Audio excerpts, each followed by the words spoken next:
এই ব্রাউনির রেসিপিটা একটু স্পেশাল বলতে আমার প্রফেসর আমাকে একবার খাইয়েছিলেন ব্রাউনি, তো তার কাছ থেকেই রেসিপিটা জানা। তো তিনি করেছিলেন সিম্পল ব্রাউনি, আমি এখানে আমন্ড ব্রাউনি করছি। আমন্ড ব্রাউনি সেরকম কিছুই না, জাস্ট আমন্ড অ্যাড করব।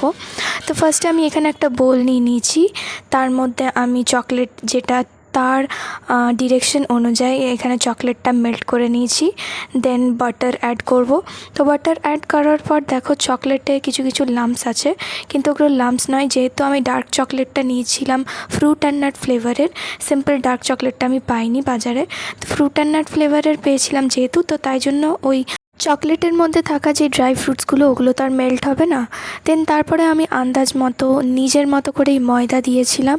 অ্যান্ড এখানে আমার বাড়িতে কোকো পাউডার ছিল, কোকো পাউডার দিয়েছিলাম, তারপরে বেকিং সোডা দিয়েছিলাম, বেকিং পাউডার দিয়েছিলাম, অ্যান্ড আমার আন্দাজ মতন চিনি দিয়েছিলাম। তিনি বলেছিলেন যে ব্রাউনি একটু তেতো হয়, তো একটু চকলেটি হয়, তো তার জন্য চিনিটা কম দিতে।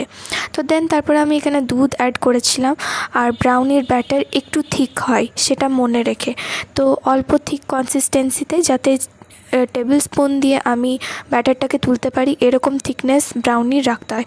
তো এখানে কিছু কিছু আমন্ডস আমি দিয়েছিলাম ভেতরে, যাতে ভালো একটা ফ্লেভার আসে। অ্যান্ড ওপরেও আমি কিছু কিছু আমন্ডস ছড়িয়ে দিয়েছিলাম, যাতে দেখতে ভালো লাগে আর দেখেও যেন বোঝা যায় যে এটা আমন্ড ব্রাউনি। দেন তারপরে আমি মাইক্রোওভেনে করিনি, কিছু কিছু জিনিস মাইক্রোওভেনে করি।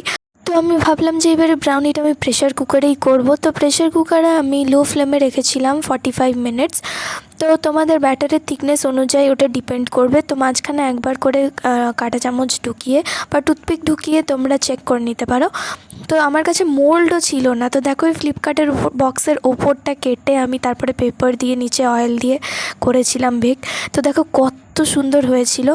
দেন খাওয়ার পর আমি সত্যি কথা বলতে বুঝতে পারি যে আমার ময়দাটা একটু কম হয়ে গেছিলো, তাই জন্য বেশি ফ্লাফি হয়ে গেছিলো।